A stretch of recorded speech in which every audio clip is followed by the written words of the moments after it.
მოგესალმებით ყველას მეგობრებო და კვირის დასაწყისია და მეც დაგიბრუნდით უახლესი ინფორმაციებით ტექნოლოგიური სამყაროდან.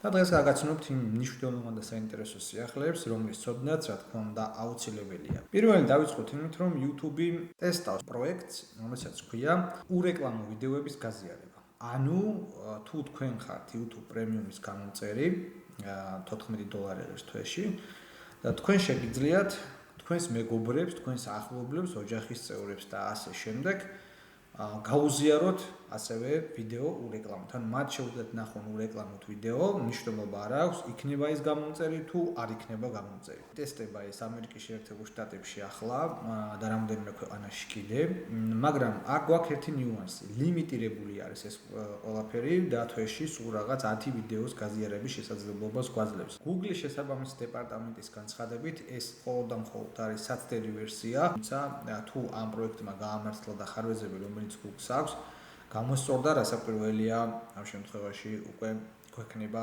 ახალი შესაძლებლობა, რაც რა თქმა უნდა ბუნებრივია, ეს არის გადადგმული ნაბიჯი კიდევ ერთი იმისკენ, რომ YouTube-მა და ზოგადად Google-ის ადმინისტრაციამ შესაბამისმა, რომელიც YouTube-ს კურირებს, გაიძულოთ იყიდოთ პრემიუმ გამომწერები. ეს მიზანი სწორედ ამისთვის არის. რა გამოვა აქედან ამას ვნახავთ, საკუთარ დრო დაჭირდება და როგორც კი რამე შეიძლება, რა თქმა უნდა, სიახლეს მე ბუნებრივია გაგაგებინებთ. შემდეგი სიახლე ეხება Facebook-ს. Facebook-ი ცვლის სიახლეების მიღების მეთოდს და მექანიკას. კერძოდ მაგალითად, როდესაც თქვენ Facebook-ში შედიხართ, ალბათ ძალიან ბევრი პოსტს გიჩვენებთ, რომელიც გამომწერიც არ ახართ, ან მეგობრებში არ აყავთ, ღერდების თემა არის, მაგალითად არეკლამებენ და ეკუთვდება თვალებში და გიწევთ მე ჩაჩუმება, ხო, ზოგი 30 დღიან ჩაჩუმება აქვს პოსტზე, ზოგი საერთოდ აუგმენ და ძალიან პრობლემურია. ხო და Facebook-მა უკვე დაამატა და ამერიკაში და კანადაში უკვე ეს გაშვებულია. მოხმარება ძალიან მარტივია, პარამეტრებიდან შედიხართ და რა თქმა უნდა newsfeed-ების სეტინგები სადაც არის, იქ მოირჩევთ მხოლოდ ინფორმაცია მიიღოთ იმისგან, ვინც თქვენი მეგობრებიანი, ანუ მხოლოდ ინფორმაციას აიღებთ, რაც არ უნდა დაარეკლამოს, რაც არ უნდა ვთქვათ დაიბუსტოს, რაც არ უნდა ლაიქებით მიეცეს და ვიცით რომ ალგორითმი ეს უმუშაობს, რაც პოპულარული პოსტი ავტომატურად გიგდებთ, ან თქვენი გემოვნებიდან რას ნახულობთ Facebook-ზე, არაფერი არ გამოვა, მხოლოდ მიიღებთ თქვენი მეგობრების პოსტებს, რაც იქნება დადებული და ასევე სტორებსაც. მოკლედ ეს ძალიან კარგი ფუნქციაა და იმედი მაქვს რომ ძალიან მალე ბევრ ქვეყანაში დაემატება. მოგეხსენებათ რომ ნელ-ნელა ვითარდება აქტიურად ვირტუალური ტექნოლოგიები და VR ტექნოლოგიები ზოგადად. ჯერჯერობით ამ ბაზარზე ლიდერობას Apple ინარჩუნებს და იქვეა Meta-ც რასაკვირველია. შარშან მათ კარგი პრეზენტაციები ჰქონდათ და ძალიან გახარებული იყო და აღთვალებული იყო განსაკუთრებით Apple-ის გუნდი. ერთ პრეზენტაციაზე მათ თავის სათვალებს კოცნაც კი დაუწყეს, იქიდან გამომდინარე რომ ამბობდნენ რომ ამნაირ დონის და ხარისხის აწყობის აპარატები ჯერჯერობით ბაზარზე არ არის. რეალურად ეგრეც არის, იმიტომ რომ შეიძლება ფუნქციონალებში კიდევ დავარა რომელი უკეთესია ამ ეტაპისთვის, მაგრამ აწყობის ხარისხით Apple ნამდვილად საუკეთესოა ბაზარზე. ეს მისი სტილიც არის. თუმცა ერთმა კონკურენციის გაზრდისკენ მივდივარ და ტენდენცია აქეთკენ მიდის, მომავალ წელს Samsung-ი გამოუშვებს თავის VR სათვალეს, ჯერჯერობით ინფორმაცია არ ვიცით ბუნებრივია, მაგრამ ანონსი ზუსტია და 2026-ში გვექნება. მაგრამ წელს უკვე გამოჩნდა კიდევ ერთი ახალი VR სათვალე, ეს არის კომპანია Vivo-სგან. ვინც არ იცის, კომპანია Vivo არის ჩინური კომპანია, რომელიც აწარმოებს smartphone-ებს, საკმაოდ ხარისხიან და საკმაოდ კარგ smartphone-ებსაც და აი ახლა უკვე ისინი გადავიდნენ VR ტექნოლოგიის დამუშავებაზე. თქვენ ახლა ეკრანზე ხედავთ როგორ გამოიყურება, ჯერჯერობით სპეციფიკაციები, ანუ ტექნიკური მახასიათებლები ჩვენ არ ვიცით, არანაირი ინფორმაცია არ გვაქვს.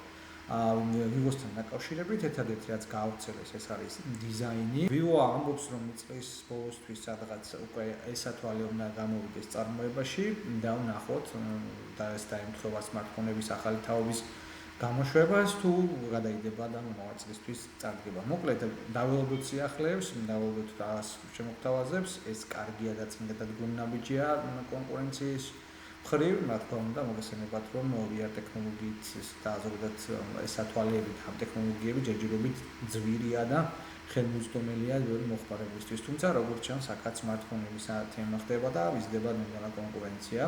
ასე რომ ეს ყოველდღიურად მოხმარებლისთვის სასწრაფოდ გადადგმული ნაბიჯია. ნახოთ რას იზამს კომპანია Vivo და რამდენად იქნება ნუ აწყობის ხარისხში ერთი ის ვიცით რომ Apple-ისგან განსხვავებით თეთრიაც აქვს პლასტმასი, მას ალუმინის კარკასი ექნება და აწყობის ხარისხით როგორც წერენ სხვადასხვა გამოცემები, მაგალითად Digital Trends-ზე Apple-ისზე უკეთესი აწყობის ხარისხი უნდა ჰქონდეს. ნახოთ როგორი იქნება რეალურად ის ბაზარზე გამოსვლისას და შემდეგ უკვე შევაფასოთ ერთად. რა თქმა უნდა, ეტაპობრივად როგორც კი რამის სიახლე იქნება, მე ჩაკაყენებ საქმის კურსში. Microsoft-ი ცვლის ავთენტიფიკაციის პროცესს და დიზაინს. ნუ მოგეხსენებათ Microsoft-ის პროდუქტების სარგებლობისას უნდა შეიყვანოთ Microsoft-ის აკაუნთი და შესაბამისად ისარგებლოთ ფასიანი თუ უფასო სერვისების კუთხით ეს იქნება Microsoft Store თუ Office-ის პროგრამები თუ სხვა.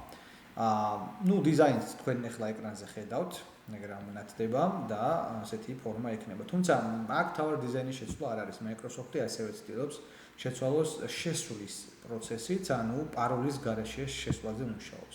სამი სახის ავთენტიფიკაცია გვექნება, ეს არის სახსამოცნობის სისტემა, ეს არის ანტიცანაბეჭდი სისტემა და რა თქმა უნდა, მესამე იქნება პინით, ანუ ვისაც შედიხართ Microsoft-ის უსაფრთხოების გამო პინის დადებას რო გთავაზობთ, შესაბამისად აი ამით.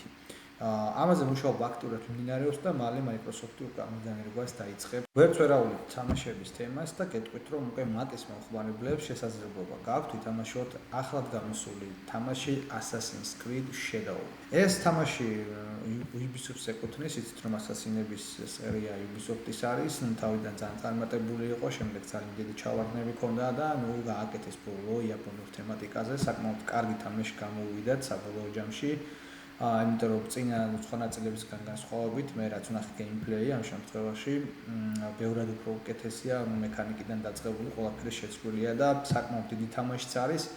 და უკვე ჯამში Ubisoft-მა და გამოცემიდან ძალიან მალევე, სადღაც ორ კვირაში თითქმის კიდე და 2 მილიონზე მეტი გაყიდა. მოგეხსენებათ რომ ეს თამაში გამოსული იყო PC-ზე და PS5-ებზე, ანუ Pro-ზე და სტანდარტულზე, ახლა უკვე Mac-ის მომხმარებლებისთვისაც გახდა ხელმისაწვდომი. და ასევე გაგნიშნოს რომ Mac-ის მომხმარებლები ზოგადად უჩიოდნენ გეიმინგის ნაკლებობას და არ იყო მხარდამჭერი ეს თქვა გეიმინგ სექტორის განვითარებისთვის საკუთარ ეკოსისტემაში, თუმცა ახლა იცვლება და მოგეხსენებათ შარშანდელ პრეს-კონფერენციაზე Apple-მა ღიად განაცხადა რომ უკვე აქტიურად იქნება მხარდამჭერი გეიმინგ ინდუსტრიის და უკვე დაიწყო პირველი ნაბიჯების გადადგმა. გარდა Assassin's Creed-ისა, დავამატა Sniper Elite, Resident Evil 2 და კიდე სხვა პოპულარული თამაშები, რომლებიც ბოლო დროს მოიპოვეს პოპულარობა და ძალიან გაყიდვადი და მოთხოვნადი იყო ბაზარზე. ამიტომ დღეიდან Mac-ის მფლობელებს შეგიძლიათ ითამაშოთ და მიიღოთ ის ცნობილი პოპულარული თამაშები, რაც დღეს მსოფლიოში ბაზარზე არის ხელმისაწვდომი. და ბოლოს სიახლე რომ მოგკითხეთ, ეს არის კომპანია Dolby და მის გარშემო დატრიალებული მოვლენები. კომპანია Dolby-ს უახლოვდება სერიოზული კონკურენცია და ამ კონკურენციას შეუძლია სერიოზული ზიანი მიაყენოს. პირველი ის რომ მოგხსენებათ Dolby ლიდერია ბოლო 10 წლებია ბაზარზე აუდიო და ვიდეო ფორმატების მიმართულებით, მის ყველაზე პოპულარული და გაყიდვადი ფორმატები არის Dolby Atmos-ი და Dolby Vision. Dolby Atmos და Dolby Vision გამოიყენება არა მხოლოდ სტრიმინგ პლატფორმებზე, არამედ აქტიურად არის 4K Blu-ray დისკები, რომლებსაც შეხვდებით თქვენ როგორც ვთქვათ Amazon-ზე, თქვა ნებისმიერ ბაზარზე რაც იყიდება. და ორიგინალი ფილმების ხარისხით ზუსტად აწყობილი არის გადაღება სწორედ აი ამ ორი ფორმატის დაკავშირებით. დღეს თანამედროვე ფილმები აღარ გამოდის Dolby Vision-ის და Dolby Atmos-ის გარეშე. თუმცა რამოდენიმე დღის წინ და მე მქონდა ამაზე ვიდეო გაკეთებული, კომპანია Netflix-მა გამოაცხადა, რომ იწყებს HDR10+-ის დანერგვას თავის პლატფორმაზე და დანერგა კიდევ ასეთი ფილმების უმეტესობა Netflix უკვე აქვს HDR10+-ში.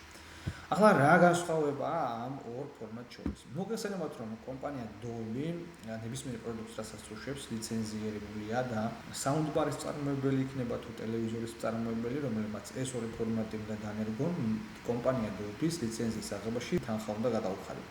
ხოლო Samsung-ის მიერ შექმნილი HDR10+-ი ღია კორწია დაფუძნებული და შესაბამისად მისი გამოყენება და მასი ადაპტაცია სრულად უფასოა. დანერგვის შემდეგ Netflix-მა თქვა, რომ ამ ფორმატის აქტიურად გამოიყენებს, მოგეხსენებათ რომ Netflix-ი მხოლოდ სტრიმინგ პლატფორმა არ არის, ის ასევე თვითონ იღებს ძალიან ბევრ სერიალს თუ ფილმს და შესაბამისად როდესაც ამხელა გიგანტი ღიად აცხადებს იმას, რომ უკვე ამ ფორმატზე აითვისებს, აქ Dolby-ს მთავარი პრობლემები ეწყება, რა თქმა უნდა. გარდა ამისა, ვიცით რომ ეხლა Dolby Atmos-ი და მე გავაკეთებ ამ აუდიო ფორმატებზე კიდე ერთ ვიდეოს, სადაც ფართოდ განვიხილავთ რა არის Dolby Atmos-ი და ასე შემდეგ. Dolby Atmos-ი დღეს არის ნამდვილი ლიდერი. ვერი ნახავთ ვერცერთ ვთქვათ soundbars, რომელსაც Dolby Atmos-ის მხარდაჭერა არ აქვს, ხოლო Samsung-ი არის კიდე კომპანია, რომელიც Dolby Atmos-ს საერთოდ არ უჭერს ამ ტელევიზორებში Dolby Atmos-ის მიმართულება და საერთოდ Dolby-ის პროდუქტები ამოღებული აქვს. რაც შეეხება თავად აუდიოს მიმართულებით, აქ Samsung-მა და Google-მა შექმნეს ახალი აუდიო ფორმატი და იწყება ამ ფორმატის აქტიური დანერგვაც სტრიმინგ სერვისებში. მინიმალურს აქტიური მოლაპარაკებები მათ შორის Netflix-თანაც და მზად არიან რომ აღნიშნული ფორმატიც რა თქმა უნდა განერგილი იყოს და ეს აღნიშნული ფორმატიც ძვირფასო მეგობრებო არის ღია კოდით. ანუ მის დანერგვაში საუნდბარის წარმოებელი იქნება თუ ტელევიზორის წარმოებელი ფულს არ გადაიხდება. რა თქმა უნდა ეს კარგი ნაბიჯია, იქიდან გამომდინარე რომ უკვე თვითონ ამ პროდუქტების ღირებულება იქნება ეს ტელევიზორი თუ საუნდბარი შემცირდება. იქიდან გამომდინარე მოგხსენება თვითღირებულება შემცირდება და საბაზრო სარეალიზაციო ფასიც რა თქმა უნდა დაიწევს. რასაც მე უყურებ საუნდ სისტემების ყიდვა, კარგი საუნდ სისტემების ყიდვა, თუ ჩემს ავს არ გაგიმართლებ და კარგი ოფერი არ ჩაგივარდება თხილში, ძალიან ძვირი ჯდება. კარგი საუნდბარის და კარგი ხმის შექმნა ძალიან ძვირი სიამოვნება არის.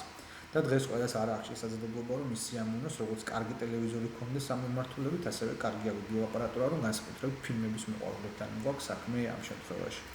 ამიტომ ეს ნაბიჯი რა თქმა უნდა Dolby-ის სერიოზულ საფრთხეებს უქმნის გარდაბების კუთხით და როგორც პროგნოზირებენ იგივე Digital Trends-ის რედაქტორი წერს რომ ძალიან მალე კომპანია Dolby თუ არ შეცვლის პოლიტიკას, მისი დასასრული მოახლოვდება. კომპანია Dolby-ს მოუწევს ან თავის პოლიტიკის გადახედვა, ან მოუწევს ფასების დაწევა, ან თქვათ შეიძლება სხვა ნაბიჯი დაჭირდეს იმისთვის, რომ კონკურენტულობა შეინარჩუნოს ბაზარზე. წინააღმდეგ შემთხვევაში თუ ასეთი სტრიმინგ პლატფორმები როგორც Netflix-ია, ასეთი ტიპის და ბუნებრივია არც მიყვირს, იმიტომ რომ ჩვეულებრივი ამბავია Netflix-ისთვისაც უფასო რაც იქნება და მე რაისთანაც ფულს გამოადნობს, ყველა კომპანია აიღებს ამაზე არც ერთი არ დაფიქრდება და დარწმუნებული ვარ რომ ძალიან მალე Netflix სხვა სტრიმინგ კომპანიებიც მიაძავენ და უკვე სერიოზული კონკურენცია იქნება კომპანია Dolby-ისთვის. ამიტომ Dolby-ის დღეები რამდენად არ დათვლილი არ ვიცი, მაგრამ პრობლემები ძალიან სერიოზული ექნება. და ამის არ ვავღოთ ახლა უფასო მომენტის თემა, ხო?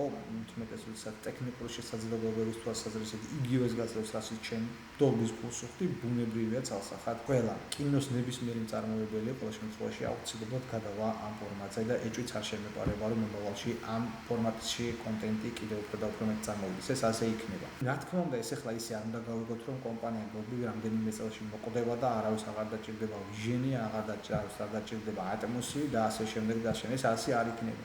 ბუნებრივია, როგორც უნდა განვითარდეს კონკურენცია Dolby-ის პროდუქტებზე მოთხოვნა, ბუნებრივია იქნება, მაგრამ აქ საუბარი არის იმაზე, რომ მკვეთრად შემცირდება ეს მოხმარებლისთვის, რიგით მოხმარებლისთვის იქნება ძალიან კარგი, იმიტომ რომ ფასთა შორის კონკურენციაზეც ეს აისახება და ბუნებრივია, რაც უფრო მეტი ღია კოდის დაწერილი ფორმატები იქნება ისეთი მიახლოვებული ტექნიკური თვალსაზრისით, როგორც Dolby Atmos და Dolby Vision-ია, ჩვენთვის ხეირია, იქიდან გამომდინარე, რომ უკვე პრემიუმ ხაზის ტელევიზორები და აუდიო სისტემები ჩვენთვის ხელმისაწვდომი გახდება რიგითი მოხდავებისთვისაც და აღარ მოგვიწევს $700-დან ზევით გადახდა აუდიო სისტემებში, ან ტელევიზორში $1000-1500 გადახდა, შეიძლება უფრო ნაკლები მოგვიწევს. დღეისათვის სულ ეს იყო, კვირა დავიწყეთ საინტერესო სიახლეებით, არხის გამოწერა არ გავიწყდებათ, მადლობა რომ გვიყურებთ, შემდეგ ვიდეომდე.